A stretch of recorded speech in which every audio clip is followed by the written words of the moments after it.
Hi everyone, yasas que kalos tirtate to another episode of Dimitra's Dishes. Today we're going to be making homemade croutons, and these will be the best croutons that you've ever had.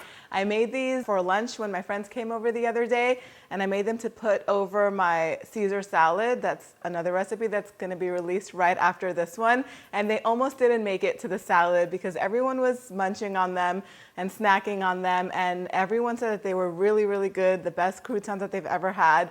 They beat anything that I've ever had at a store. I don't know, store croutons are dry. I don't like them, but these are easy to make. They're clean and so delicious. Let's get started. So the first step is to begin with the bread. So I have a loaf of bread here, and this is great for using up old bread if you have some laying around in your freezer or even on the counter and it's drying up and about to go bad. Make these croutons. This loaf of bread weighs a pound, so that's about 455 grams. I'm just gonna cut it in half first lengthwise, and for the top portion, it's a little bit thicker, so I'll cut that in half too.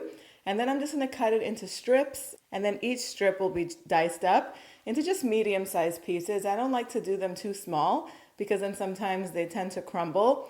But even those crumbs in there in the smaller pieces, everything is gonna go into the bowl and onto the tray because it's all gonna be loaded with flavor.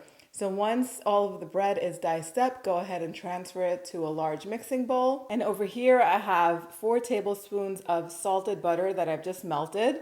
And to it, I'm gonna add 1/4 cup of olive oil. I like the combination of the olive oil with the butter. It just deepens the flavor and it's really, really nice together. So I'm just gonna pour that over the bread cubes. Then I'm gonna season it with a little bit of salt, about a teaspoon of salt, some freshly cracked black pepper, about 2 teaspoons of granulated garlic powder. I do prefer the granulated powder over the fresh. The fresh really does tend to have a bite to it, and it doesn't cover all of the bread cubes. If you do prefer fresh, then I would just whisk it up with the oil and the butter and let it sit in the oil and the butter for a little bit before you pour it over the bread. And then we're gonna add 2 heaping teaspoons of dried oregano and toss that all together. I like to use my hands so I can make sure that all of the bread is tossed and coated in that flavorful mixture. Transfer all of the bread cubes to a baking tray and make sure that they're all in an even layer and not on top of each other, so that way they bake evenly, and now it's ready for the oven.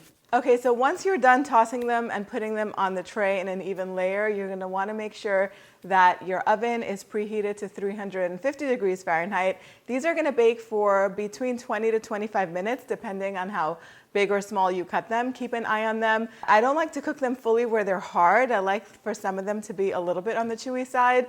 The corners of the pan are definitely gonna be drier, and the center are gonna have some juicy croutons in there, which I love. Keep an eye on them, like I said. Once they're golden, they're ready. Let them cool completely, and as they cool, they will definitely harden a little bit more. They're so good, you guys. These are great topped over any salad. Over my Caesar salad, they're perfect. Time for the taste test. Oh my goodness.